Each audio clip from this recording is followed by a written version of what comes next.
Got some folks.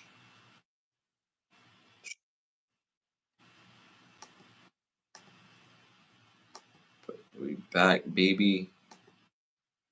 We back. We back. King Prince. King Prince. We back. All right, y'all. What we was at? We was talking about the young ladies that jumped the the mother to be, and she ended up losing her baby. Like I said, my bro said we both said that these young ladies, loosely young ladies, need to go to jail for a long time. Whatever the jail limit requires, they need to go to jail for a long time. Um, so I second that emotion as well. Like that's just trash. That's trash. All right, y'all. Uh, moving on to our next hot topic. Uh, new chat. No, I'm sorry. We're gonna get there. We're gonna get there. We was about to get there too fast. All right. Our next hot topic. University of Kent State. University of Kent State has announced that all their athletic programs will now drop from D1 to D3. What do you think about that? About education right now. You know what I'm saying? The D1 programs ain't paying the bills, so they gotta drop it down because they ain't making no noise. There's no point of keeping a D1 program if you're not getting D1 results. So focus on the student part of the athlete. You know what I'm saying? So that's what it seems to me. Like, all right, we just gonna graduate these kids because ain't nobody going to the NFL from Kent State. So when's the last time you heard somebody go to the NFL from Kent State? You Uh, probably have to look that up. There's probably somebody, but Edelman. it's not enough to. Edel, probably Julian Edelman. Somebody that you know probably Julian Edelman and Harrison, the linebacker from the Steelers. That's been a minute. Too far spread apart because they both didn't go to the league at the same time. So it's not enough. Same era though. They played in the same era, but it's still too Right, far. but they ain't go to the same at the same time, meaning they ain't graduate from or drafted at the same time. They got drafted at different times. So from the time period one got drafted, from the other time period the other one got drafted. How many other people in between that got drafted? So it's not enough to keep the D1 program alive. So that's why I feel they're dropping into D3 and just focus on scholastic activities because it's not enough. You know what I'm saying? Maybe later on, maybe they start killing in D3 and then they bump up. You know how it goes. So y'all liking bad. It's that's YouTube, y'all. We tried to clean it up by going out and coming back in. That's YouTube. If it's doing it on your end, some people are not getting us lagged. Some people are still. Just give it a second. It'll probably smooth this stuff out. But that's YouTube, y'all. That's YouTube. I don't know what's going on tonight, but we normally don't have this issue, and we apologize for any inconvenience. But with this whole Kent State thing, I think it has everything to do with money and them not balancing their budget correctly with the finances. There's no way that you have a local community in Kent State and you don't have enough money to secure your D1 program where they are sponsored, by Under Armour, if I'm not mistaken. They play in the MAC, so that's not a terrible conference to play in. They play in the MAC. They play other Ohio, Michigan, Indiana style, D1 schools. There's a whole bunch of kids that does get drafted from that MAC conference. You hear it all the time. Guys go number one overall from the conference in itself. So they playing in a conference that is still substantial, notable, but they're not doing what it takes to run the program correctly. They saying that the NIL is killing their program, which I think is just a cop out. If you recruit properly, every kid is not motivated by NIL. I played high school football. I played college football. I played semi pro. I played junior pro. Every kid is not motivated by money. There are kids out there that will just come to the school because Kent State is better than going to the D2 school in their local neighborhood or JUCO college in their neighborhood, and they had to go to the JUCO because they had to get their grades together, or they had behavioral issues, or they wasn't big enough pause in the weight room, so to speak. So if they got the opportunity to be great and go to a Kent State and they do their proper due diligence, kids will come for the opportunity alone and not the NIL. So I just think it's a lazy tactic that the school is trying to say, well, the NIL is killing the fact that the kids is transferring and this, that, and the third. It's lazy. And they doing a poor job in keeping their finances in place to run their program. So, I mean, is it a significant loss to college football? Not really, because they don't put themselves in position to win. They got fire colors. They wear navy and gold. The uniform's always been fire at Kent State. But if you do a poor job in running your program, then the kids are not going to come. But let's understand something. College football is ran by the presentation. And what I mean by that is if you have nice uniforms and y'all have underline what the brotherhood is about on your team, you're always going to find players that's going to want to play for your program.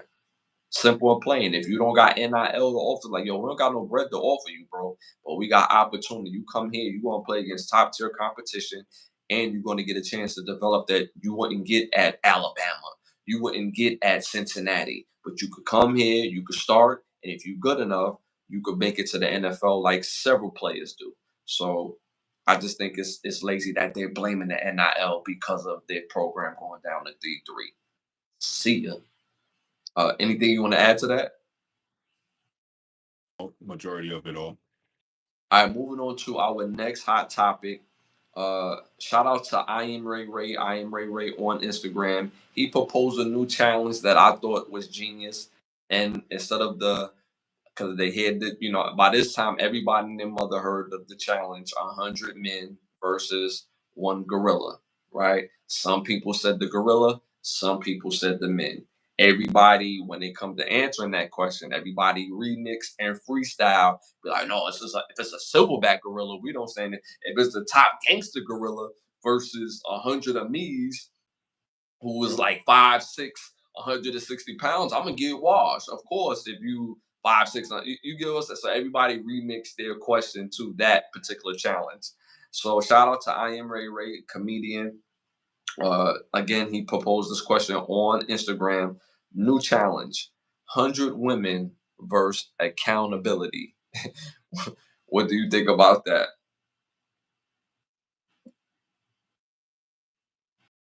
Accountability is winning. None of them ain't no women gonna go against accountability. That's you know what I'm saying. That's a was it 0 to 100? No, 100 to 1. That taking all of it. They dropping like flies. But like flies? Because you could tell when it was like 100, when the question was 100 men towards the gorilla, women had all these points. They had all these lectures about it. But as soon as you said 100 women to accountability, everything is quiet. So that lets you know right then and there. And no woman said nothing. Nobody had no reaction to none of that. They just went right. They skipped that, ignored that, and was like, go give another point about 100 men versus gorilla.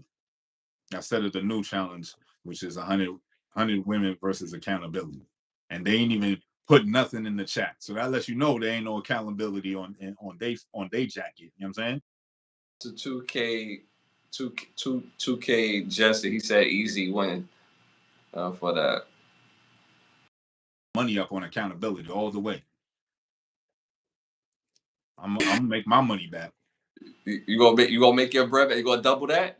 I'm all for accountability. That's what I'm gonna go for. He down with the bitches and hoes. You gonna bet the five right back?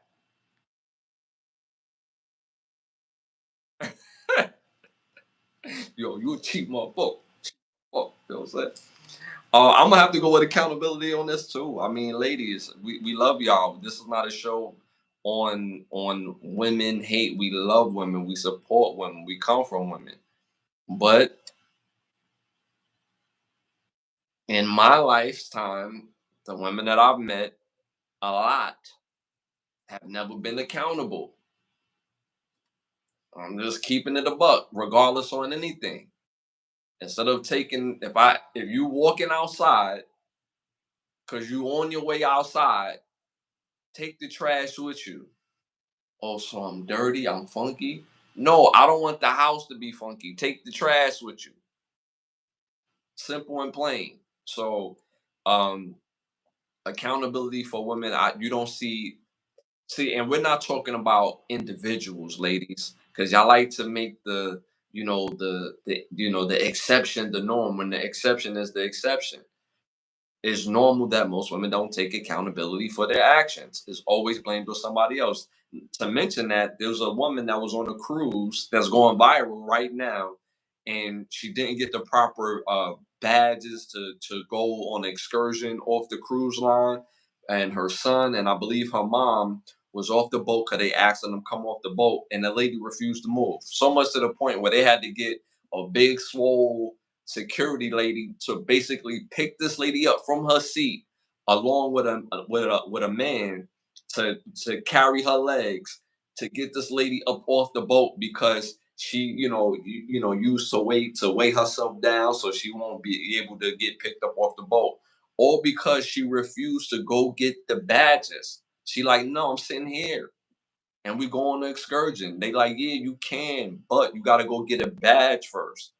So you holding us up. So go get your badge, and then we could take you on the next jump. She like, yeah, nah. And they had to do all that just to get up on it. So that's just one account of lack of accountability. So again, ladies, this is not a man versus woman thing. This is again, if this is the experience of most men, then what do that tell you? We say this with love, but we also serious when we say this. All right. So accountability is winning. Y'all can prove me otherwise moving forward. Though history women have dealt with heavier issues, accountability, nothing compared. We know how to get things done. See, this have nothing to do with getting things done. This is about just about admitting things when it's happening. Get up and go pay for the ticket. Go pay for it because you didn't pay for it. That's why you made this whole thing about not getting up off the boat because you didn't pay. You didn't pay for the ticket. So what they told the lady, they said, so she said, this is what she said. She said, I pay for this and I pay for that. They like, all right, cool. But you gotta go get your badge. You gotta get the wrist thing. Well, I don't want to go get it. So they said we will refund your money. But you gotta get up off the boat until you go get your badge. So instead of just going to get her badge, they had to do all that. Never bought the badge in the first place. She tried to get on for free. If you really pay for the badge, you're gonna go through all that, sit on the boat for a whole hour, hold up everybody else, embarrass your kids for a ticket that you paid for. That don't even make no sense. Just get your big ass up and go get the ticket. Right, right, Simple. Oh, right. mom, watch my son. I'll be right back. Hey, boat guy, don't leave. Hey, don't worry. We'll wait for you. We'll see. You got your ticket. Don't worry. We'll wait for you. None of that. You just sat there for a whole hour, made everybody else wait like you so damn important. Because your goofy ass never bought the ticket in the first place, but you made it seem like you did. And then after an hour, they're like, yo, we'll refund you your bread, even though they know you ain't buy the junk. Because what person in their right mind is going to do that if you actually bought the ticket and forgot to bring it? Oh, I forgot to bring my badge. My bad. Let me go. How long is y'all leaving? Oh, can you guys wait for me? Let me go get it. Simple. You did all of that because you never got it in the first place. And then you know who I really feel sorry for is her son, because there ain't no father figure there, and we know why. Because what type of nigga gonna be around her? So as you have your son, as her and her mom. That's a foo-foo ass trick right there. What he learned right there was that his mom is gonna be an embarrassment for the rest of his life. That's what he learned. That's the only lesson he learned. Never go nowhere with his mom. He loved his mom for sure, but that right there just solidified the deal for him. And she never gonna have a son the way she had him before doing all that goofiness. You made a scene for what? For something that could have been easily rectified. You just go back and go get another one. but it lets you know you never bought it in the first place. Mm-hmm. That's a great take. That's a You never got it in the first place. Because if it was really about the ticket and you really bought it, would you hold up everybody else? no. You know I'm what, guys? And then the people were actually kind of cool with you because they waited a little bit. They was like, yo, maybe you know what I'm saying? Nah, chill, let her on this, that, and the third. But when they really found out like Shorty ain't budging, they turned on her after a while. They're like, oh, nah, son, you holding us up now. You know what I'm saying? We trying to do the excursions. You know what I'm saying? yeah. You holding us up for a whole hour. Now niggas gotta pretend like they back in the weight room to do 225 a deadlift because yo big ass. The fact that it took two people, there's a much bigger woman than her, and then Struggling. So she first of all she had the big back.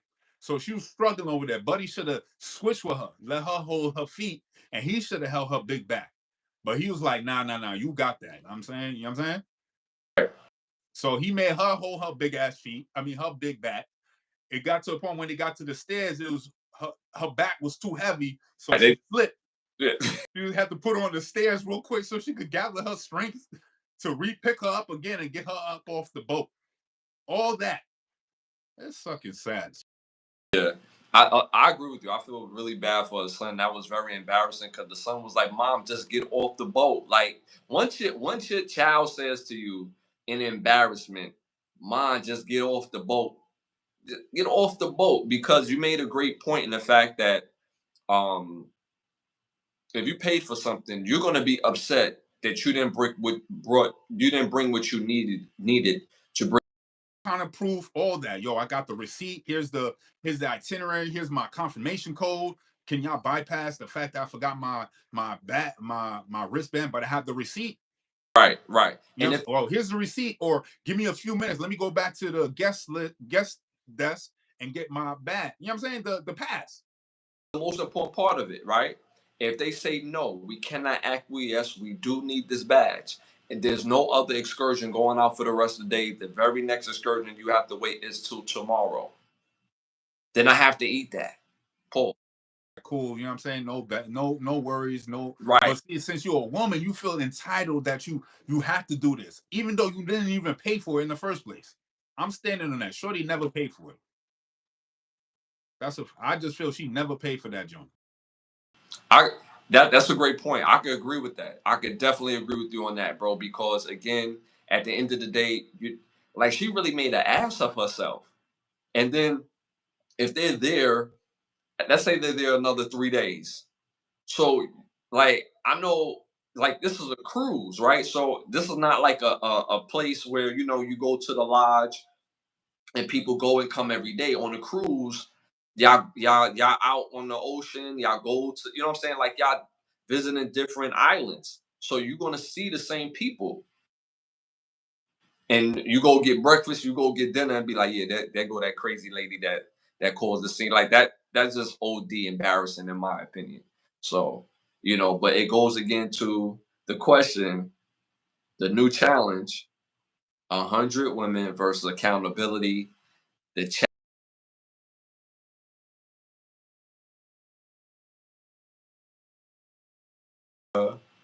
So, so definitely everybody is going with accountability. This is repeating. Yeah, so it's definitely accountability up. So shout out to Ray Ray. I am Ray Ray on Instagram. Had to give a shout out to him because he came up with this new challenge. I didn't want to say the internet started the new challenge. I heard him say it in particular. So shout out to him. All right, moving on to our next hot topic. Um, question, because this has been going on. This has been a big question around on the internet as well. If the NBA added two more teams to the league, which cities should the teams be in? Hmm. Um, hmm. I would give Kansas City a basketball team. And somewhere else in the Midwest too, probably like Indianapolis. They got Indiana.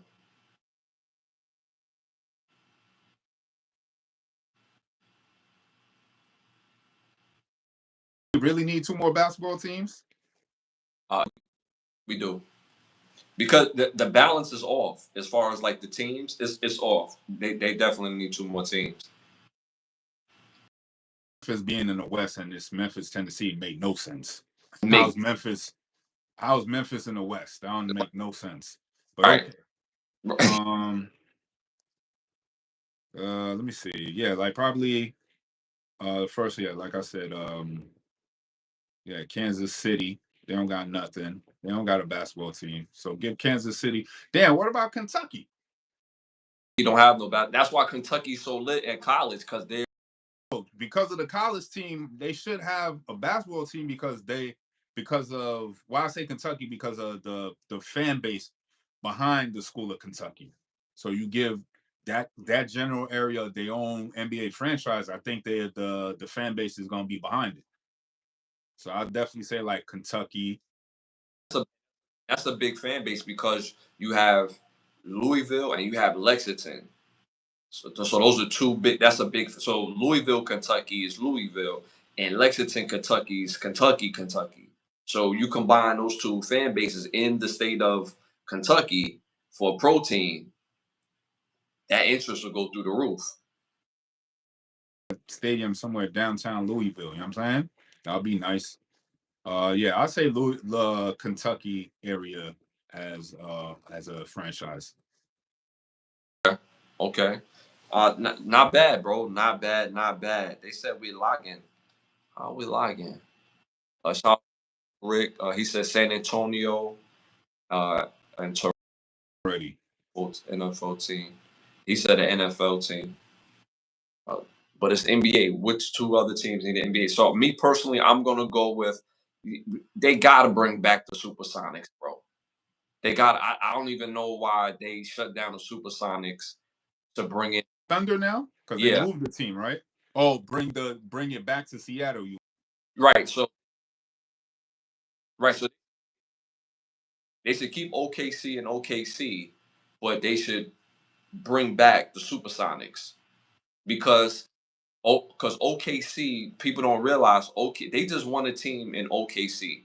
People don't realize, and I told my other boy this. He was like, "Yo, you right.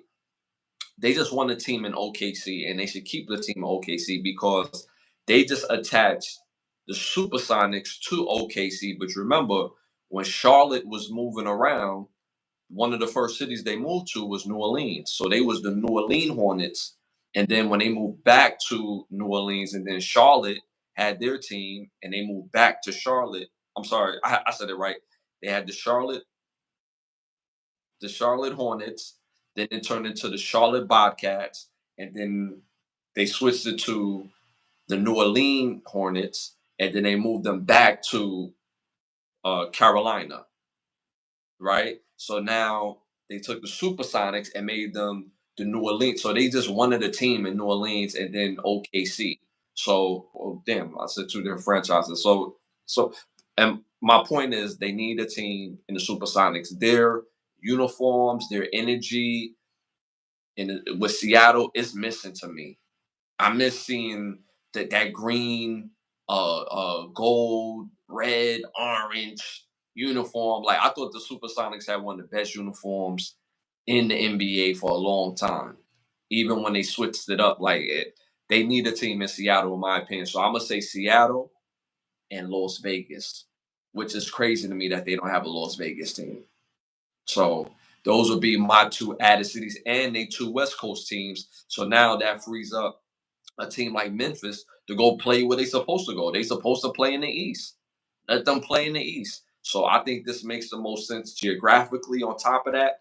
And because the teams will go from 30 to 32, that would give four divisions instead of six. And then that would be 8 teams per division, which makes the most sense. Instead of having three different divisions and there's only 5 teams and there's no it's not like football where the leader of that division get an automatic, first round, home advantage. Like you could be the in football, you could be the fourth uh like team overall that won the division, but if your record is not better than another team, but they didn't win their division, that divisional team still get a first round game. So there's no benefit with all their divisions in basketball. So they should just make it four main divisions, two on the East, two on the West, add the two teams, and I say that they should have a Seattle team and a Las Vegas team. What do you think about that? Definitely, that's lit. So I'm so like I said, I'm still surprised that the NBA don't even have an NBA team in Vegas. So all right, y'all. Moving on to our next hot topic. A Pennsylvania teacher is facing 63 years charges for allegedly having a sexual relationship with a 16-year-old student, Michelle Racino. What do you think about that? First flight to Turkey. You know what I'm saying? Off rip. You already know. Jail time. Doesn't even matter. Is this a male teacher with a female student? Been a wrap. Been a wrap. So if she's facing 63 years, she should at least get 40. So now it'd be heir apparent that the rest of y'all who attempting or thinking about doing it should curriculum and the syllabus. You know what I'm saying? That's what y'all should be doing. So now we're gonna make an example at this one. So the rest of y'all who trying to creep, y'all need to stop. You know what I'm saying? So I hope she gets 40, 50 years. So the rest of y'all won't do this type of shit no more. There's no men of age who are younger in that area. Like I'm saying, like if you like younger guys, wouldn't you want an adult, but just a younger guy?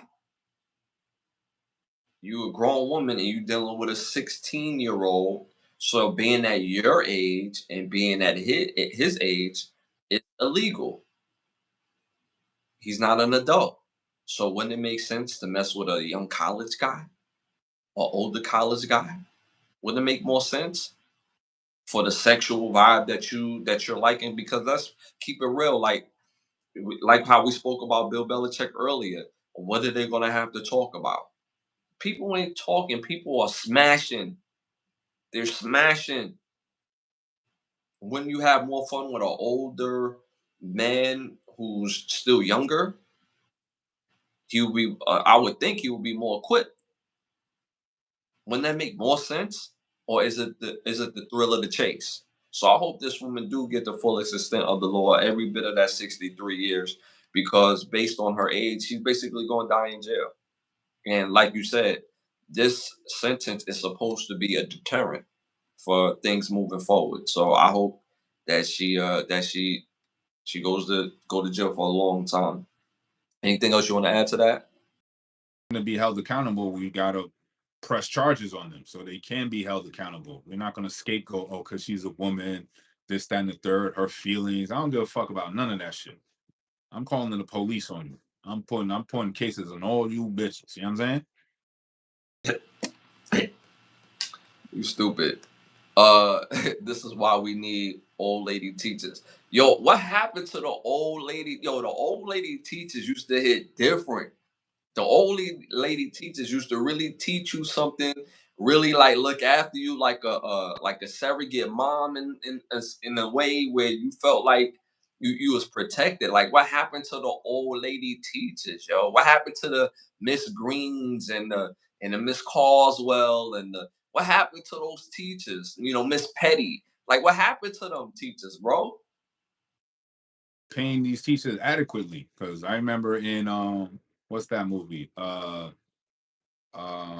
The Breakfast Club, when the teacher was like, man, I make $45,000 a year. I don't need this shit.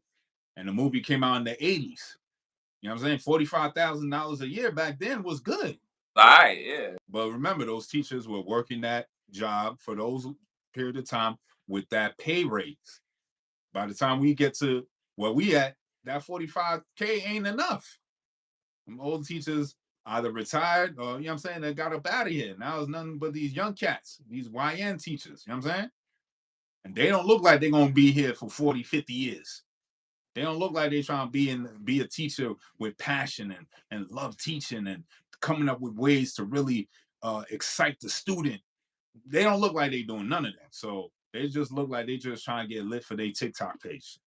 So it's definitely different from what we got from when we was growing up with the old teachers with these teachers now. The vibe is different, the passion ain't there, and the reason for being a teacher is definitely not there.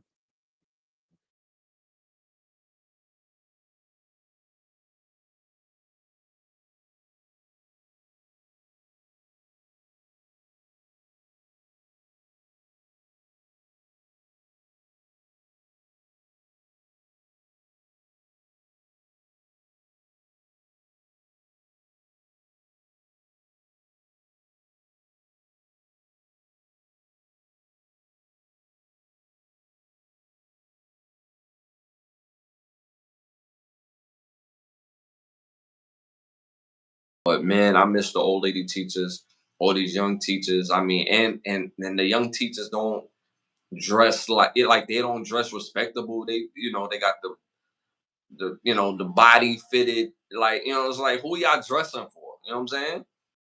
A business attire, but your business attire is hugging your hips. What business are we talking about here? You know what I'm saying? Like, y'all trying to be professional, but yeah, you trying to be hoish at the same time. It's like, yo, that shit don't go together. Just pick a struggle. It's funny. Out of all my years in schooling, I had one teacher tell me that I was really handsome, and she rubbed my back at the same time when she did this. And this was in junior high school. And in my head, I was like, it's about to go down. And your boy, like, and she was a younger teacher, and I'm like, oh, what? Like, this what we doing in here? You know what I'm saying? And but when I think back even further, which is like real crazy, all my older teachers, it felt like yo, like a surrogate mother, like they here to protect me, you know what I'm saying? They giving information to my mom, like, yo, you know what your son did today, it was so funny, you know what I'm saying? So it felt like a real thing when you had like the older teachers who really cared for your growth. But when you had the younger teachers, it was like it was on a whole other business, you know what I mean? So we need those old teachers. They really matter. These young teachers, yeah. And I had another teacher ready to risk it all. She saw my pops, and you know how Mr. Johnson used to do. You know what I'm saying? Came to the class. You know what I'm saying? Because you remember at the time when you was in school, I'm about to kind of tell my age, right? So when you at school, and if one of your parents brought you McDonald's during that day, so my pops pulled up, brought me a little 4-piece nugget, little Happy Meal, fries. I'm the talk of the class because I got the Happy Meal. You feel me? My pops coming through all concerned dad throughout the day, like, yo, put this little meal on you. You know what I'm saying? My teacher actually walking back in the class, like, your father's a handsome man. Like, yeah, why you got, like, you ready to risk it all for my pops? Like, you know what I'm saying? Like, it's just mad weird. You know what I mean? So that was the only two situations I've ever had with my teachers, bro. So, which is weird. All right, moving on to our next hot topic. Um, Connecticut woman is suing the Hartford Board of Ed after they graduated her with honors, despite not being able to read or having the ability to write. What do you think about that? Um, I mean, she has a right to sue Board of Education, but like, how'd you actually read the paperwork to like file it? You know what I'm saying? Like, I know you got the lawyer and all. Right, right, right. Like, again, not having accountability. Like, mom, like, where's your accountability for you not knowing how to read? Like, I get the school dropped the ball, I get that, but you could have went home, read books, practice on your own. You did not do that neither. So where's your accountability? Yes, drop the ball on the teachers and the Department of Education for sure. But where you ain't have, I, I guess you ain't read the syllabus because you have to have homework. You know what I'm saying? Reading at home and studying at home, you ain't do that at all. So where's what work ethic did you put into so that your teachers and the Board of Education they care if you read? Did you pick up the book and start reading yourself? No, you did not. So yes, in one hand, I get it, and I understand suing the Department of Education, but then again, where's the accountability? See, that's 98. See, accountability wins again. You know what I'm saying? You went down to 98. You know what I'm saying? Already. 97 more to go. You know what I'm saying? All we need is one. One woman to be accountable. That's it. Just one. Oh, but this goes to the mindset of what Board of Education was kind of like built on. Like, I don't want to get too deep into this because it's so many layers. So the point that I'm making, based on her picture, based on hearing her speak, she looked like she was one of those students who was she looked nice every class. She doesn't cause trouble. She's quiet and she smiles. So based on that energy alone, the teacher is always going to give that type of student the benefit of the doubt. Now, mind you, there's something called taking tests. I'm pretty sure that her weaknesses should have been glaring during tests, but somehow, some way, she was able to maneuver or still get greased through with poor test scores. Because if you cannot read and write, you can smooth through class. But again, when you're taking tests in high school, tests comes in different forms, whether it's multiple choice, whether it's short answers, whether they're asking you to write a full paragraph or whatever the case may be. But they come in many different forms. So there's not any of the tests that she took in those form styles that showed that she couldn't read or write. I refuse to believe that. Again, just the mindset of the board and like, yeah, we're gonna move this kid along, being teacher based. Some of these young teachers are gonna move a kid along because they're nice kids. They not in trouble. They're not disruptive. So we're just gonna move. I know they struggle a little bit, but they're gonna get the hang of it at some point. How do you even get to high school not knowing how to read or write? How do you do that? Like, I just don't understand that at all. So at the end of the day, I mean, it's just something that's a tired it's a tired theme in my opinion.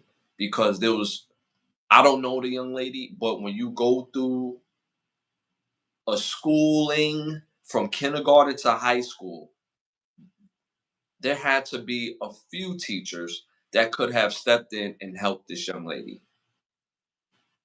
Whether it's their own self-interest to say, hey, this person is struggling, she seems like a nice girl, she needs help.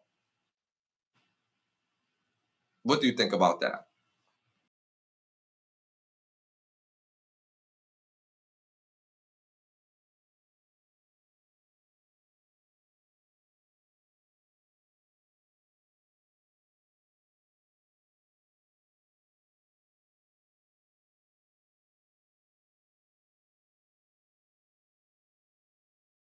Students study on their own, ball dropped. Never apply for a damn library card, ball dropped. So many nuances that could have been done way before you even get to the Board of Education as they're to blame of you not knowing how to read. I'm like, what? That's crazy. That you got to high school without you go through high school without being able to read or write is because the No Child Left Behind Act. That started that was with child. I mean, when that No Child Left Behind Act started, that was well by the time we was in, I think that was like junior year or sophomore year of high school. But they started it with the undergrad, like the elementary school and junior high school. That's when they started with the No Child Left Behind Act thingy. But then all of our parents agreed to that. They're the ones that signed off on it. Also, which is also a little cap because there was a lot of kids that still got left behind. Like I know. Again, yeah, it's our parents who signed us into our own fuck up. Like, you know what I'm saying? Did y'all read what the No Child Left Behind Act was? No, y'all didn't read. So how you gonna be mad at this shit for not reading, but y'all ain't read none of the shit that went on the ballot? Y'all just be like, oh, that sound good. No Child Left Behind. Yeah, that sound feasible. Yeah, let's sign for that. That's what I'm saying. I'm not disagreeing with critical Rick is saying. It's just I know kids who was left back even with the no left back situation. So they like it's so weird, like different, and that's what I'm saying. Like this whole board of education, I'm glad is being reduced because the onus is on the state. It's always been on the state. It's not the big board of education that's coming in and they're going to shift things around. No, it's always been on the state. The state knows state problems. Into what they say in Brothers. I need in town. You gave me in. I paid for out of town shooters, but instead you gave me in town shooters, and I got in town problems, in town police. And this is what it boils down to. At the end of the day, the state knows the needs of the schooling system, and it's always been on the state to situate each state of their schooling policies. But the buck gets passed around when nobody does anything. And now you have a young lady, and I'm pretty sure she was brave enough to say something about it, but she's not the only one. There's plenty of people that's just like her that they just greased her through because she looks nice, she's studious. But if a kid is disruptive, well, they'll hold her back. But because she looked a certain way, probably carried herself a certain way, they're like, no, she needs to go with her group, even though she's ill prepared for the world. So, Board of Education, I'm I'm all for it being dismantled because we need more allocation for the state because the state already set the policy. What we learn in Florida, that what the kids prioritize in Florida as far as what they're learning is not the same in New York City. The requirements is different. Same as Virginia, same as California, same as but Tennessee or Wyoming. It's different requirements. It's always go state by state because different state requires different things, which makes the most sense. When we went upstate to Morrisville, what we was around farm and cow. This is the first time I'm around farm and I'm waking up to cow funk and all types of animals that they had. But they had a course on farming, which made the most sense because around there's a lot of farm areas. So different areas have different needs and it requires different education. So I'm glad that this is being showed to light and they dismantling the Board of Ed. All right, moving on to our next hot topic. Oh, anything you want to add to that? Now we could go on. Moving on to our next hot topic. NFL owners. It was founded. NFL owners colluded against Shador Sanders, who's now the new rookie quarterback of the Cleveland Browns. It has been confirmed. Former NFL player Boomer Esiason said that he spoke to several NFL people and personnel, and the owners said, take him off our board. And it's due to basically the foundation of that is they feel that his confidence was off-putting during the interview process, such as his first interview that he did for the combine and with many other teams. What do you think about that? Bullshit. It's picking at straws. Can the boy lead the team? Can he read defenses? Can he check down when needed to be checked down? And most importantly, can he pinpoint accuracy, get the pass to the receiver when we need it? If he can do all these things, all this other bullshit y'all talking about is buffale. But we already know the game. You know what I'm saying? These are not things that y'all was caring about when Rex Grossman, when y'all drafted Rex Grossman, or when you drafted Johnny Manziel. Where was that interview? Y'all knew he was a drunk and all that, but y'all still drafted the nigga. Didn't he go to the Browns? Who? Which one? Yeah, he went to the Browns. Yeah, he went to. Yeah. You drafted a case head. But where was that interview when he was during the combine? They said, It they was said cool then, right? They said at the bottom too. They say he was a party boy coming out. Drafted #1. He still got drafted top tier. He still got paid big money. All that goofy shit. None of the shit y'all talking about Shador, y'all said about this man, and he was nowhere near where Shador Sanders in skill wise is at. But yeah, and still you find some kind of way to cap. Nobody got time for that. This ain't 1832. And trust and believe, I know the history, and there was no buck breaking around there. It was a lot of war fighting and us putting y'all through the ring. But y'all make it seem like we was enslaving for 400 years. No, we was warring with y'all niggas for 400 years. Yes, we had prisoners of war, but it wasn't no slavery going on, because how you gonna have slaves if everybody's fighting everybody? This ain't that time. It's an illusion. It's not real. So y'all want to make it like it's a problem. His interview process didn't go right. What the fuck that got to do with him throwing the ball? What the heck got to him with him going to being on practice on time? Did he get to the meeting on time, or was he late? Did he shake your hand and look you dead in the eye, or he put his head down? What was it? You ain't like because he looked you dead in your eye, right? That's what it was. Like, get out of here. To Critical Rick, he's a badge holder, so I love our badge holders. They say you're comparing the Heisman winner to Shador. Absolutely, winning the Heisman is like you're supposed to be the best player in college football, right? But that's not a valid argument when it comes to quarterback.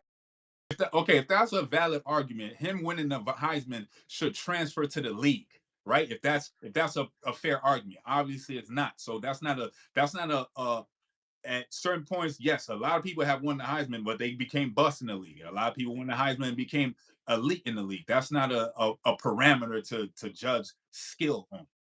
Right. So that's what and what I wanted to land on that is that when you're talking about if you prioritize Heisman, like we're comparing a Heisman quarterback to a quarterback, da da da da. It's like we're not going to sit here and say that Johnny Manziel was better than Vince Young. Are we going to say that? If you're an avid football guy, college football guy like myself, you're not even going to compare Johnny Manziel to Vince Young. Johnny Manziel he probably would have been more polarizing because of how his energy, his bravado is, absolutely. But we comparing Texas Vince Young to Johnny Manziel at Texas A&M, and the reason why I bring in Vince Young didn't win the Heisman. It was Reggie Bush. So the Heisman portion of it, I wouldn't use that. Um, but Shador is the better quarterback. He's the better quarterback. When it comes to quarterbacking, he's the better quarterback. Johnny Manziel was probably the better athlete overall, but he's not as accurate as Shador. He doesn't command like Shador did. Um, he doesn't read defenses as well as Shador does. He didn't take a pounding pause like Shador did as far as having an offensive line that wasn't that good. Like I don't think people understand. Shador Sanders was sacked almost 100 times in the 2 years that he was at Colorado. The first offensive line that first year, they were bad. The second year got a little bit better, but their best offensive lineman the second year was a true freshman going up against 23, 24, 25-year-old men. Do y'all know what a true freshman is? That means he was just in high school, partying all at the prom, and now he's on the college football field playing against men. And he's their best offensive lineman. So, in my opinion, based on what I've seen, he's the better quarterback. But this is not about Johnny Manziel versus Shador. We bring up Johnny Manziel because the fact that his reputation shouldn't allow him to still get picked when he was picked, but he still was. He was a party boy. He was a well-known party boy and still got picked where he was. Shador doesn't even have that reputation off the field. So it was collusion. There was two things that went against Shador. One, for real, is that teams they made a financial they made a financial choice to go with a one improve it year with certain quarterbacks, right? So you had the Raiders coach coming in. He preferred to have a veteran quarterback in Geno Smith because that was the first place that Shador was scheduled to go. So, and that's just him being an older coach because he's not a new coach. If he was a new coach, he would have got him a young quarterback. But because he's an older coach, Pete Carroll, USC, he's an older coach. He's in his 70s. He don't want to wait for this young quarterback to develop.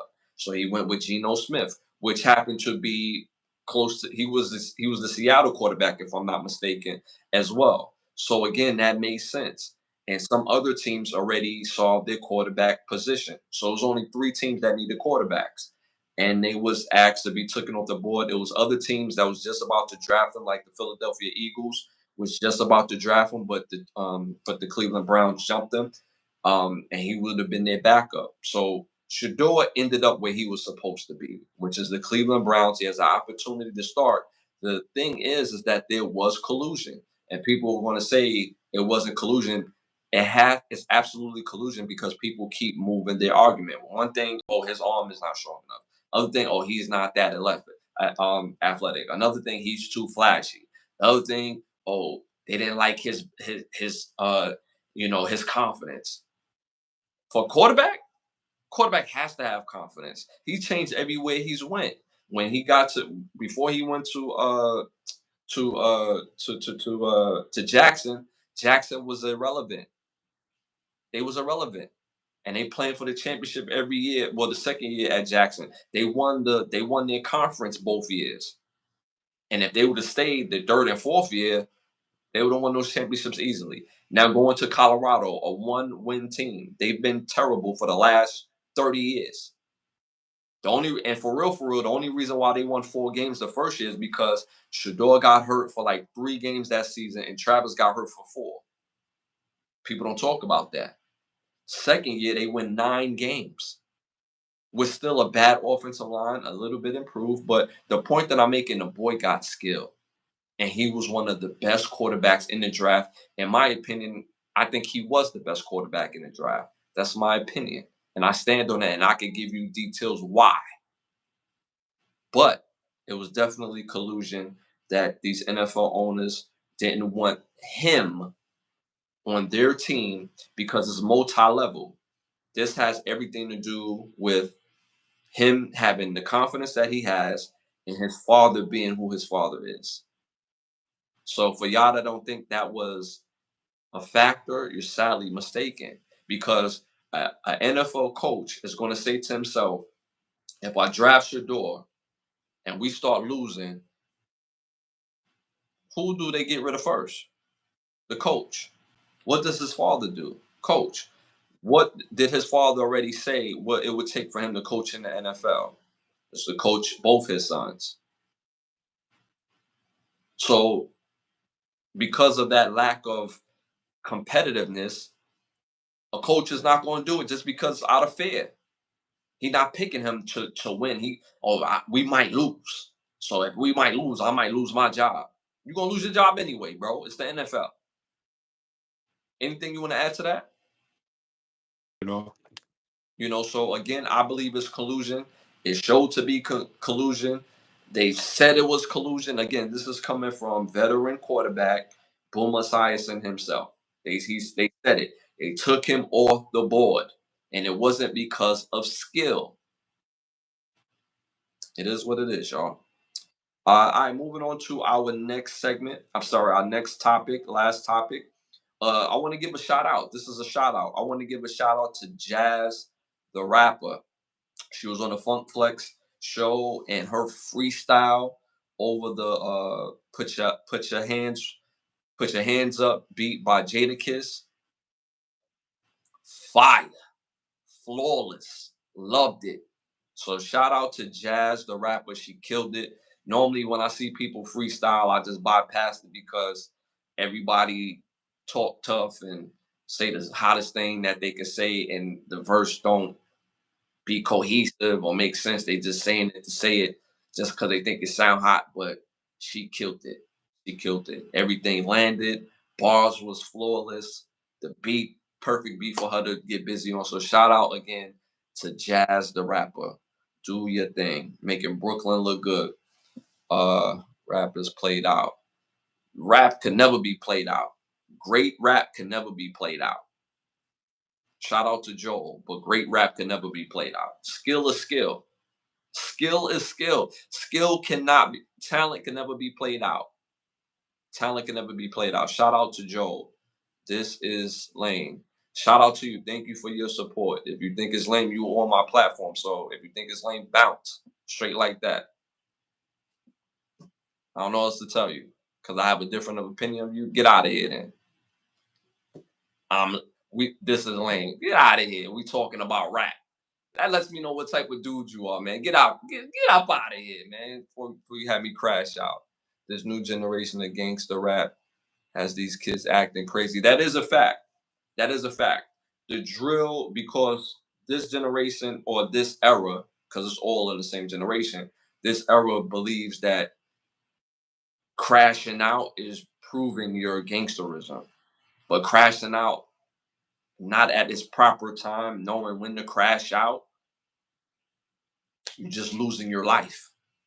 So they're not crashing out on anything positive. Like I seen a video of some guys from Cali, like, yo, yeah, don't if you're a rapper, don't wear your chain in Cali, like tuck your shit in or don't wear it at all. That's such a lame concept, and it's such a thing that's killing our community because you don't do that to everybody that walk through the neighborhood. You only do it to people that look like us because the consequence is less. Nobody cares that if we get robbed.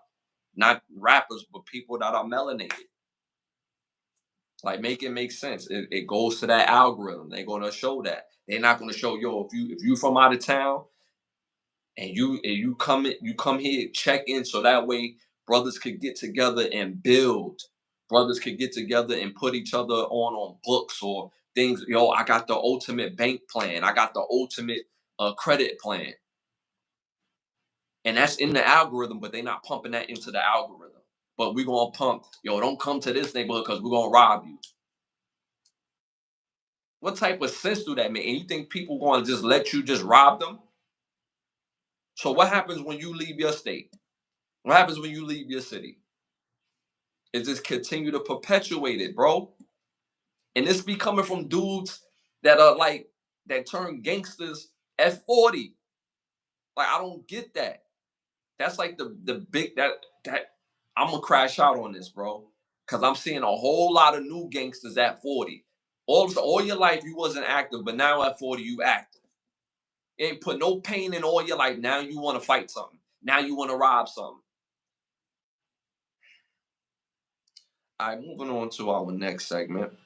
This segment is brought to you by Big by Bravo Section. Make sure you go to bigbravosection.com. Again, bigbravosection.com. You can buy dope photography or book a session with one of the best photographers in the world. If you're not in the Miami area, you can still book that session. They'll come out and take care of your session, but it starts at bigbravosection.com. You got a petty thought for us, petty law, petty word? A couple of words from the Black's Law Dictionary. Again, these are random words. I feel as though people need to understand words and understand the legal definition of words. So this is what this segment is about. So first word out of the Black's Law Dictionary is non-jurors. A non-juror is, in English law, a person who refuses to take the oath required by law to support the government. Originally, those who refused to swear allegiance to successors on the throne of the falsely deposed stewards. So English law is about in English law, a non-juror is one who does not take the oath, because you understand you have to take an oath of office to be a public official, but you never see the oath of office that they take. But if you understand how public offices run, they all take a oath of office. And when they don't abide by the oath of office, you have the right to call them out. Next is prima facie. So prima facie is at first sight, or on the first appearance, or on the face value of it, or go so far as to be judged from the first disclosure, presumably the a fact presumed to be true unless disproved by some evidence to the contrary. So meaning if you have prima facie evidence, meaning you have a fact that supersedes a fact. So as long as your fact and your and your point holds, and nobody has evidence to supersede your prima facie evidence, then your evidence will hold firm in court. All right. So next word is conservator. So this word is what Kanye West and Britney Spears were talking about when they were put on a conservatorship. So conservator is a guardian, a protector, a preserver, appointed by the court to manage affairs of an incompetent or to liquidate business. Persons appointed by a court to manage property and business affairs effectively. And you can find this under Uniform Probate Code. So a conservator can be appointed by anybody, and they don't even need to prove that you're incompetent. They could just say you're incompetent, and now you have a conservatorship, and now you have somebody over you, making you do what you're supposed to do. And if you don't do it, then they can get the courts involved and make you do certain things. So when you had heard about the Kanye rant 2016, or seen Britney Spears shave her head, that was from the conservatorship that was overseeing her affairs and her money, and not allowing her to take care of her own affairs, even though she's an adult. All right, so last word is federalism. So federalism is a term which includes interrelationships among the states and relationships between the states and the federal government. So you must understand, each state has its own laws. So Georgia has its own laws, Louisiana has its own laws, Florida has its own laws. So because all these states are not united, the only thing that brings them together is the intercommerce of the federal government. So what they did was use the federal highways as their jurisdiction. So these federal highways go through all these states. So that's how they created their falsified jurisdiction, which they don't actually really have. The states have jurisdiction. So whenever you see movies, like if you ever go back and watch movies like any cop movie, like a good one is what's the Lethal Weapon or Den of Thieves. A crime is committed, right? So you see the top dogs, the detectives right there. But what do they always say? Who's overseeing the case? Meaning who has jurisdiction over the case. So if you were seeing a scene of Den of Thieves, because it was a federal crime, guess who has jurisdiction? The feds. But because the state has the power, it's always infighting between the state and the feds, because federal the feds don't really have no real power. Their real power is only in DC. That's their real power. The rest of the time, where they use satellite, or they'll call it satellite offices, or they'll have another term for it because it's not a real actual office. Their actual office is in DC. So our words for this week were prima facie, conservator, federalism, and non-jurors. Fire. Again, y'all, if you got some serious words for my bro to look up for the next episode, type them in the chat. Have them ready for the next episode. These words matter, and we use them every day, and we think it's one thing, and it's not. So make sure, again, if you're serious, type in those words. All right, moving on to our next segment, our Keep the Lie Live segment. Like, Keep the Lie Live. So my Keep the Lie Live for this episode is that I'm seeing this crazy on social media, of course. Um, Based on the show, there's a narrative that has to be put out here. There is no book to parenting. All through social media, you're seeing parents crashing out, doing their own thing, and their kids is being affected, and vice versa. Kids is doing stuff, parents are being affected. And when you see these things as a parent, or just a spectator, you say to that parent, like, yo, why you just don't do this? Or why you just don't do that? It's like, yo, at the end of the day, it's like each kid is different. So people would like to give their account of their kid based on another situation. Can't view it that way. There's no book to parenting because every kid is different. Every kid requires, it needs different things. So you can't use a tactic or a development process for a child that doesn't need it. But people just say the most vague of things. For example, former Love and Hip Hop guest Amina Butterfly, she went viral um, for the advice after revealing that her 10-year-old daughter sometimes refuses to go to school. And I just thought that was interesting. I'm like, she refuses to go to school. So immediately I went into dad mode. Like, how is that even a conversation? How is that even a choice? Get your ass up and go to school. And it's not even get your ass up and go to school. Get your ass up and get dressed because I'm taking you to school. This is not, you're not in college, or you're not in college where going to school is an option. And after paying that type of money, I don't even see how that is even an option. But even with high school, like I don't even understand how schooling is a high school. When you go to school, you're going to school. But for her to be 10 years old and to be able to tell her mom, like, yeah, I don't feel like going to school today. And that's cool. Like my daughter has never been able to tell me she's not going to school because she don't feel like it. My daughter never told me that ever. Like she may say, "Hey, Dad, may I stay home because I don't feel well? She's physically sick." That's a whole nother conversation because I'm taking to account of the other kids at the school. I don't want my sick daughter up there giving them germs if she's sick. So that makes sense. But if she's able bodied and she just gonna be chilling at the crib, oh hell no. So automatically, I kind of had to catch myself because it's like, yo, as a father, I wouldn't let that rock. There wouldn't even be a conversation. Get up, get dressed, and we going to school. But it's just amazing that I'm about to give my point of view based on my upbringing and based on how I rear my daughter, or or how I raised her.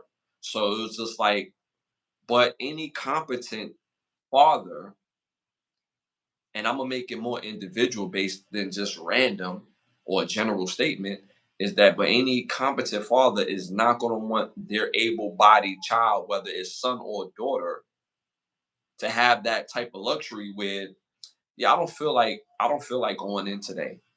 That's not the real world. When you got bills on your neck, you can't not feel like not going to work. You have to go to work because you have to pay the bills every month. Today is the first. Every day on the first, them bills are like, yo, what up, bro? Yo, glad to see you, kid. Got that? You can't tell me, yeah, I don't feel like it today. Yeah, nah. You're either gonna be homeless or you're gonna figure it out. You're gonna pay that late rent. And that's gonna be another $75 or $125 depending on your late fee. So it was just amazing to see that she made that be a choice. But I say that to say that again, parenting is not, there's no book to it. Every kid is different, and every kid may have a different outcome based on how they raised. So that's my keep the lie alive for this episode. What do you think about that, bro? For accountability. Keep the score. I'm dead Yo, ass. They do. How you not accountable? What were we talking about here? Your child doesn't want to go to school? What? Nah. Again, the 97 accountability is up right now. No accountability. You could skip steps. You could do all this, that, and the third. And it's so cool that you could skip accountability, where you could have a conversation and be like, oh yeah, my daughter doesn't go to school. Nobody check you and nobody look at you weird. So again, 97 accountability. crazy. You know what's weird, and I don't know if this is a Florida thing. In New York City, during the day, from the hours of, I would say 10 to 2:30, the average neighborhood is quiet. It's quiet. When you hit 3 o'clock, you hear a lot of commotion going on outside because them kids just got out of school, right? It's a whole lot of rambunctiousness going on around that time. In Florida, around 11:30 on an average day, you're gonna hear kids playing outside, running, going back and forth. You're like, yo, it's Tuesday at 11:30. Why are they not in school? So it's always an interesting thing when you move from one place to the other. So I'm like, damn, this lady has she has this young lady has a father. Why is this not being communicated to the father so that way the father could make sure that this young lady is a little bit more motivated to get up every day and to go to school? Why is that not being communicated to her father? Because I guarantee you, if a dad is in that situation, that nips that in the bud. I know that for a fact, due to personal. When if you leave it up to mom, and this is not dissing the ladies, this is just again accountability. Yeah, she could stay home. She can't use an iPad or nothing else, but she could stay home. These are her words. Dad is like, yo, you getting up and going to school. It's just certain things you're not gonna pull with your father. It's certain things I knew I could get away with my mom. God bless her soul. That I couldn't get away with my dad. God bless his soul. Because my pops was crazy. And it's just certain things I was just not gonna pull. So it's just amazing that we all kind of use the same thing to raise our children, knowing that we don't have the same type of upbringing to raise our children. Like some people are extremely present in their kids' life because their parents wasn't. Some people are not present in their children's life because their parents wasn't. So all of this is all a personal choice, and raising kids, there's no special book that you can read to do it. You have to make it personal based, individual based for your child based on their personality. And you have to do the very best that you can do. Because guess what? At the end of the day, they can still resent you even if you was present. They can still resent you even if you wasn't there. So either way, just let the chips fall and do the best that you can do, parents. All right, y'all. Thank y'all for tapping in. We appreciate it. Shout out. Oh, sorry. Thank y'all for tapping in. Y'all been amazing as always. Can the Brothers Get a Rap podcast? We on every Sunday, every Thursday at 10:30 p.m. Again, sorry for the little technical difficulties. For some reason, when we open up the live early, it always have some sort of lagging issue. So again, I might have to go back to the old ways of doing it, where I open up the live basically at the last second to bring out in so we could not have those type of issues. But I like having it early and open so it gives people a chance to see it and come in at an earlier time. Again, thank y'all, man. Y'all been amazing. Again, we're on the road to 20,000 subs. Again, we over 11,000 subs for this channel. So make sure y'all continue to support, like, subscribe, share. Got over 400 rewatchable videos right now on this channel of this podcast. Make sure y'all go tap in, leave a comment and share. Leave a comment and share. Got a whole bunch of debatable things on those rewatches.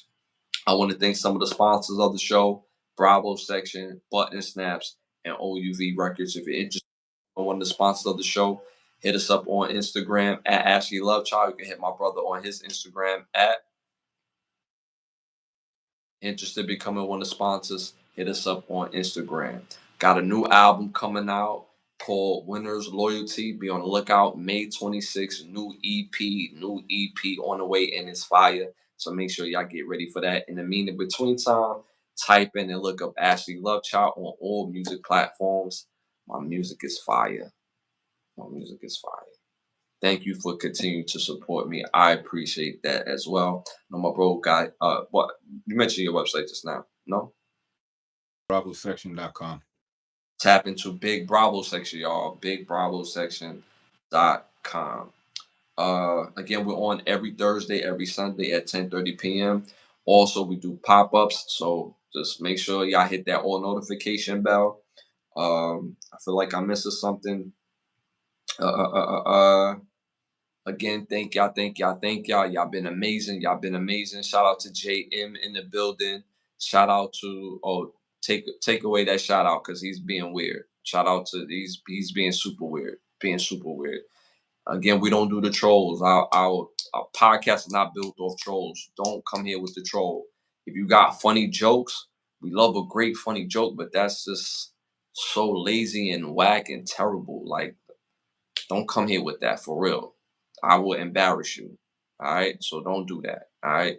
If you're here to show love, we welcome you. If you're not, don't do it. I will embarrass you. Okay. Again, we're going to be on again this Sunday at 10:30. You already know it's love, and we'll see y'all this Thursday at 10:30. We out.